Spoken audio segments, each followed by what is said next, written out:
Bonjour à tous, c'est David de Greenhelm TV. Aujourd'hui, nous allons parler des céréales. On m'a posé la question suivante, à savoir, est-ce que c'est bon pour la santé de consommer des céréales? Parce que notamment, Thierry Casasnovas déconseille les céréales, il dit que ce n'est pas physiologique. Alors, juste petite parenthèse, c'est pas parce que Thierry Casasnovas a dit que c'était pas bon que c'est pas bon. Je rappelle quand même que Thierry conseille les fruits sans aucune limite, sans tenir compte du fait que certains tempéraments, comme moi, ont une faiblesse métabolique vis-à-vis des fruits, et donc que les tempéraments comme les miens vont s'acidifier. Pour lui, ça n'existe pas. Donc il faut quand même faire attention, tout ce que dit Thierry, c'est pas forcément la vérité absolue. Alors je suis en train de lire un livre qui s'appelle « Ces glucides qui menacent notre cerveau » du docteur David Perlmutter. Et il y a un reportage qui est sorti il n'y a pas longtemps sur Netflix, alors je ne sais pas s'il est sorti encore sur d'autres chaînes, qui s'appelle The Magic Pill, donc je mettrai tout ça dans la description. Un documentaire super intéressant dans lequel ils vont montrer que notamment les glucides sont responsables de tout un tas de maladies. Et puis ils sont amusés à faire des expériences. Alors il y a une petite fille autiste, il y a des personnes diabétiques, obèses, etc. Et donc en leur supprimant les glucides pour voir ce que ça donnait au bout de X semaines, X mois. Et c'est vrai que c'est super intéressant. Alors c'est vrai que les glucides, ils sont à l'origine de l'épidémie d'obésité qu'il y a à travers le monde. Ce n'est pas le gras, comme on a voulu nous faire le croire pendant quelques dizaines d'années. Qui a voulu nous faire croire ça? C'est l'industrie agroalimentaire et l'industrie pharmaceutique qui ont voulu nous faire croire ça. Comme ça, ils ont pu nous vendre les uns des produits allégés et puis les autres des médicaments, notamment pour faire baisser le taux de cholestérol, etc. Mais en fait, l'obésité n'a strictement rien à voir avec le gras, c'est les glucides. Pourquoi? Parce que quand vous mangez des glucides, vous allez produire une hormone qui s'appelle l'insuline. Cette hormone, c'est l'hormone du stockage. Elle va transformer, premièrement, tous les glucides en excès en gras. Et deuxièmement, si en même temps que les glucides, vous mangez, donc les glucides, c'est le pain, pâtes, riz, pommes de terre et tout ce qui a une saveur sucrée, le sucre, etc. Donc, si en même temps que vos glucides, vous mangez du gras, eh bien vous allez transformer l'excès de glucides en gras et vous allez stocker tout ce gras en excès, sous forme de gras évidemment, dans les cellules adipeuses. Donc, si vous mangez beaucoup de gras, mais pas de glucides, vous n'allez pas grossir. Parce qu'en fait, il ne va pas y avoir une production d'insuline. Et donc, c'est ce qu'on appelle notamment le régime cétogène. Le régime paléo aussi, il se rapproche de ça. Mais le régime cétogène, en fait, il consiste à limiter au maximum la quantité de glucides. Alors, vous en avez toujours si vous mangez des légumes et des fruits. Il faut manger des légumes et des fruits. Mais si vous limitez votre consommation de glucides à ça et que vous arrêtez de manger des céréales, des légumineuses, tout ce qui a un goût sucré, à ce moment-là, vous allez avoir un faible taux de glucides. Alors j'ai commencé à tester un régime plutôt cétogène. C'est-à-dire que, je fais toujours un jeûne intermittent, donc je mange un seul repas par jour. Et dans ce repas unique, qu'est-ce que je fais? C'est jus de légumes ou fruits de saison, ou des fois un peu les deux, mais c'est vrai que là, les deux, ça me fait beaucoup de crudité, parce que j'ai fruits, jus de légumes et crudité au début du repas, parce que j'ai envie de manger des tomates, des concombres, enfin des trucs de saison. C'est des trucs qu'on va avoir que pendant 2 mois, donc c'est maintenant qu'il faut en profiter, et ce sera pas dans 2 mois, ce sera trop tard. Donc du coup, le jus de légumes, des fois c'est 1 jour sur 2, ou alors 1 jour sur 3, parce que je privilégie quand même les choses de saison, et après je pense que je reprendrai mon jus de légumes dès l'automne, de façon quotidienne. Donc je mange des glucides puisque je mange des fruits. J'essaie de pas trop en manger. Ensuite, dans mon repas de midi, du coup, je vais supprimer céréales légumineuses et je vais manger des légumes cuits. Et pour que ça fonctionne, en fait, il faut manger beaucoup de gras. En tout cas, beaucoup plus de gras que ce qu'on a l'habitude de manger. C'est vrai que le gras, il a tendance à faire peur, mais il ne faut pas. Il faut se rappeler quand même que l'humanité ne mange des céréales que depuis à peu près 10 000 ans, le début de l'agriculture, et qu'avant on ne mangeait pas de céréales. Donc avant on mangeait des racines, des feuilles, des fruits, mais des fruits uniquement pendant la belle saison, c'est-à-dire qu'en hiver on ne mangeait pas de fruits, au printemps on ne mangeait pas de fruits, et puis à la fin de l'automne on ne mangeait pas de fruits, c'était vraiment pendant, 4 mois peut-être qu'on pouvait manger des fruits. Sinon, le reste du temps, ça se limitait à ce qu'on trouvait, notamment beaucoup de produits animaux avec beaucoup de gras saturés. Et ce gras saturé, en fait, il ne pose pas de problème. C'est l'excès de gras saturé qui pose problème. Et il y a une autre chose qui pose problème, qui est bien dit dans le reportage de Magic Pill, qui veut dire la pilule magique, ou qui est dans le livre aussi, c'est les glucides qui menacent notre cerveau. En fait, c'est l'excès d'oméga 6. Le problème, c'est qu'il y a eu une chasse aux sorcières vis-à-vis des acides gras saturés, parce qu'on a pensé que c'était eux qui étaient responsables des maladies cardiovasculaires. Du coup, on a diminué la quantité d'acides gras saturés, donc on a conseillé de supprimer le beurre. On a remplacé le beurre par des margarines qui sont riches en oméga 6. Ces margarines, les oméga 6, c'est des acides gras qui à température ambiante sont liquides. Donc pour en faire des margarines, qu'est-ce qu'on fait? Eh bien, on les hydrogène, donc on transforme plutôt de bons acides gras en acides gras trans. Et voilà le secret de faire des margarines qui sont extrêmement nocives, qui sont pro-inflammatoires et qui sont responsables des maladies cardiovasculaires. Donc on a remplacé les acides gras saturés par beaucoup d'oméga 6, à tel point que les oméga 6 ils sont omniprésents absolument partout. Et ça, c'est responsable de l'épidémie d'inflammation que la plupart des gens ont, et puis notamment des problèmes cardiovasculaires. Donc il ne faut pas avoir peur du gras, il faut juste savoir quel type de gras manger. On peut manger du gras saturé, ce n'est pas un problème. Donc on en trouve dans le règne animal, dans les viandes par exemple. Ensuite on va en trouver dans certaines huiles végétales comme l'huile de coco, sauf que c'est un bon acide gras. C'est un acide gras saturé, mais ça reste un bon acide gras. Et puis on va en trouver dans le beurre aussi, des acides gras saturés. On va trouver dans les poissons gras des oméga 3. Donc ça, ce sont de très bonnes matières grasses qu'on peut manger de temps en temps. On va trouver dans le règne végétal d'autres types d'oméga 3, ce qu'on appelle l'acide alpha-linolénique, qu'on trouve dans l'huile de lin ou les graines de lin. Donc c'est pour ça que c'est bien de prendre une cuillère à soupe de graines de lin tous les jours, qu'il faut avoir moulu, parce que si vous les mangez comme ça, il ne va pas se passer grand-chose. Il faut moudre vos graines de lin. Ensuite, vous mettez ça sur la salade, par exemple. Donc, graines de lin, les noix, l'huile de noix, l'huile de cameline, l'huile de colza et l'huile d'olive qui ne contient pas d'oméga 3 mais qui est une très bonne huile à manger au quotidien. Voilà, donc là j'ai un petit peu énuméré toutes les huiles qu'on peut manger.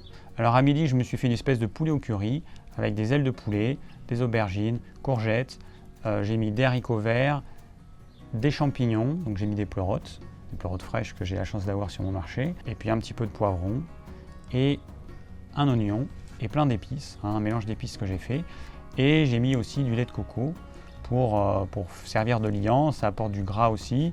J'ai rajouté de la graisse de coco, donc j'ai fait quand même un plat qui est assez gras, qui est assez gras par rapport à nos habitudes, mais quand on supprime les glucides, il faut remplacer la part calorique des glucides. Donc si par exemple par jour vous mangez, 500 kcal de glucides, il faut supprimer ces glucides et les remplacer par 500 kcal de gras. Voilà, c'est comme ça que ça marche. Sinon, vous mettez en régime hypocalorique, vous allez affamer votre corps et du coup, vous allez crever la dalle. Donc c'est pour ça que c'est important, si vous voulez que ça fonctionne, si vous supprimez les glucides, il faut les remplacer par quelque chose d'énergétique et donc ça va être du bon gras. Alors avec ma salade de crudité, j'ai mangé une sauce, alors c'est pas une vinaigrette parce que je ne mets pas de vinaigre, mais c'est une sauce à l'ail, ail, tamari, huile d'olive, purée de sésame et généreusement sur mon assiette de crudité. Donc il y avait des radis, concombres, persil, tomates et puis voilà, et puis c'est déjà pas mal. Et puis j'avais fait aussi un petit velouté de champignons de Paris parce que j'avais des champignons qui commençaient à être un petit peu vieux, que je mange souvent crus dans la salade. Ah oui, j'ai mis des champignons de Paris crus dans la salade. Et donc j'ai fait un velouté de champignons de Paris. J'ai utilisé le reste de crème de coco qui me restait. Et puis j'ai mis un petit peu de tamari et un petit peu d'épices pour lever le tout. C'était super bon. Et dessus, j'ai mis un petit peu de spiruline en paillettes. Voilà, donc là, vous savez tout.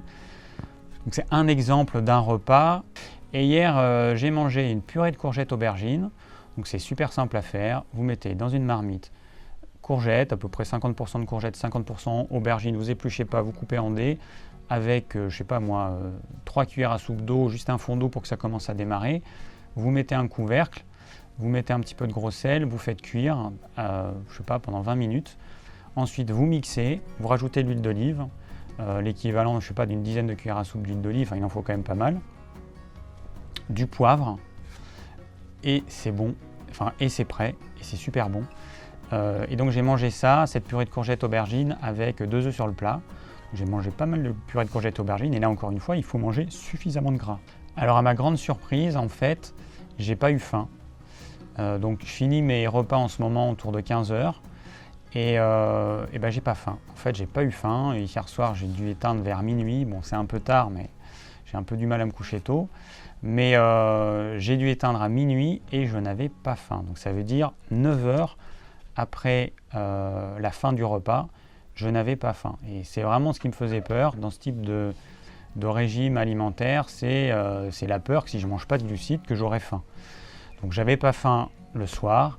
Le lendemain matin, j'ai pas eu faim plus que ça, parce que ce qui se passe aussi, c'est que si vous restreignez un jour, souvent le lendemain matin, vous crevez la dalle. Et donc le but, c'est de rééquilibrer ça, parce qu'il ne faut pas vous mettre en hypocalorie, en régime hypocalorique, parce que sinon, vous allez abaisser votre métabolisme, et ensuite, quand vous allez remanger normalement, eh bien, vous allez stocker. Donc attention à ça. Donc je commence à peine, donc je vais tester un petit peu ça pendant quelques semaines, quelques mois, je vais vous en reparler. Ce que je prévois de faire, c'est de ne pas faire ça tout le temps, parce que le risque, c'est que quand vous faites un régime cétogène tout le temps, qu'est-ce qui se passe quand vous remettez à manger des glucides? Ça peut poser des problèmes, vous pouvez reprendre du poids rapidement, et moi je pense toujours à l'après en fait. Tous ceux qui vous conseillent des régimes pour maigrir, ils vous montrent ce qui se passe pendant que vous perdez du poids, dans l'instant présent, mais ils ne vous disent pas ce qui va se passer après, dans X mois. Moi, quand je fais quelque chose, je pense à qu'est-ce qui va se passer après. Qu'est-ce qui va se passer après quand je vais faire des écarts? Qu'est-ce qui va se passer après si je remange des glucides au quotidien? Et donc ça, c'est important d'en tenir compte. Parce que le corps, il peut s'habituer à ce régime cétogène, et puis après, il ne va pas comprendre. Et après, vous allez manger des glucides, vous allez avoir une forte production d'insuline, et votre organisme, il va stocker. Donc, ce que je prévois de faire, c'est de... Peut-être le week-end, alors au début je voulais faire 1 jour sur 2, un jour régime plutôt cétogène et un jour régime, alimentation un peu normale avec des glucides. Bon, pour l'instant non, je vais peut-être faire la semaine, je vais manger plutôt cétogène, le week-end je vais rajouter des glucides, je vais voir comment je vais faire, mais le but c'est pas d'arrêter complètement parce que alors moi j'ai pas de problème de prise de poids, mais le problème que tout le monde a, même pour les tempéraments minces, c'est quand on mange des glucides, ça entraîne une production d'insuline. Et la pire chose qu'on peut avoir, c'est le diabète de type 2. C'est vraiment la pire chose, parce que ça entraîne tout un tas de maladies. Donc il y a le diabète de type 2, qui a plein de conséquences pas sympas, comme première cause de cécité, première cause d'amputation, surdité. Ensuite, ce qui se passe, c'est que quand on a un diabète de type 2, il y a je ne sais plus combien de pourcentage de chances en plus d'avoir la maladie d'Alzheimer ou de Parkinson. Donc toutes les maladies neurodégénératives sont créées par cet excès d'insuline, cet excès de sucre dans le sang. D'ailleurs, c'est pour ça qu'on les appelle maintenant diabète de type 3. En fait, toutes ces maladies dégénératives, c'est le diabète de type 3. Donc tous ceux qui veulent en savoir plus, je vous recommande de lire ce livre. Je vous recommande, pour ceux qui en ont la possibilité, de regarder ce documentaire qui franchement est très bien. Et puis moi, j'expérimente ça. Je vais expérimenter ça. Et puis je vais voir ce que ça va donner. Et si vous voulez expérimenter ça, vous pouvez, vous faites comme ce que j'ai indiqué dans cette vidéo. Et puis on verra dans quelques semaines, dans quelques mois ce que ça donne. Je vais voir un petit peu sur le tas comment je vais organiser mes journées, combien de jours je vais faire avec ce régime cétogène, combien de jours je vais manger des glucides. Je vais voir. Après les glucides, il faut savoir que quand vous mangez des glucides, ça entraîne une production de sérotonine, qui est l'hormone du bonheur. Donc c'est quelque chose qui amène un sentiment de bien-être. Après, il faut savoir également que quand vous mangez du blé notamment, durant le processus de digestion, il va y avoir des opiacés qui vont apparaître. Et ces opiacés, qui sont des morphiniques, vont rendre certaines personnes addictes à ce type de glucides, donc notamment au pain, aux pâtes. Il y a des personnes, quand elles mangent du pain, quand elles mangent des pâtes, mais ça leur fait presque une bouffée de morphine, tellement ça leur procure du plaisir. Et après, elles ont du mal à ne pas arrêter de manger ce type d'aliments parce qu'elles sont devenues accros. Alors les scientifiques, ils ne savent pas trop pourquoi il y a certaines personnes qui deviennent accros à ce type d'aliments et d'autres personnes qui ne le sont pas. Donc juste une petite remarque, quand vous testez quelque chose, moi je vous recommande d'y aller doucement. Donc il y a des gens qui ont fait un régime cétogène, ils s'en sont trouvés très très bien, ils ont suivi à la lettre à 100% et puis après ils ont arrêté et par contre ils ont repris du poids et du coup quand vous testez quelque chose, allez-y par petites touches plutôt, testez, moi c'est ce que j'ai tendance à faire, mais n'allez pas dans des extrêmes parce que vous pourriez, ça pourrait poser problème à votre organisme. Et puis si jamais ça ne vous convient pas et que vous arrêtez du jour au lendemain, ça peut vous poser d'autres problèmes. Donc allez-y progressivement, écoutez votre corps, écoutez vos sensations. Est-ce qu'après avoir mangé, vous avez faim, vous n'avez pas faim? Est-ce que le lendemain, vous avez faim, vous n'avez pas faim? Du coup, vous allez pouvoir voir si vous avez intégré suffisamment de gras ou pas. Et le jour suivant, vous ferez des modifications. Mais allez-y progressivement, n'abîmez pas votre corps. Votre corps, c'est votre véhicule pour toute cette vie, donc il faut quand même le ménager. Voilà, donc en conclusion, j'ai généralement tendance à vous faire une vidéo quand j'ai expérimenté quelque chose suffisamment longtemps pour pouvoir exprimer un avis réel. Là, je me suis dit peut-être que ce serait pas mal de faire une vidéo dans laquelle je vous dis que je démarre quelque chose. Donc vous pouvez vous informer aussi sur ce sujet-là. Vous pouvez l'expérimenter aussi, comme ça on pourra le faire ensemble. Et dans X mois, je pense, je ferai une autre vidéo dans laquelle je ferai un petit bilan. Et puis je ferai encore plus tard une autre vidéo avec un autre bilan, parce que le but c'est quand même d'avoir quelque chose sur le long terme.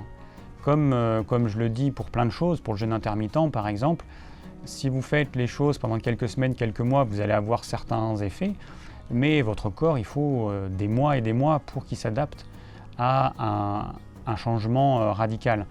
Et du coup, il faut être patient et il faut attendre des mois, 6 mois, 1 an.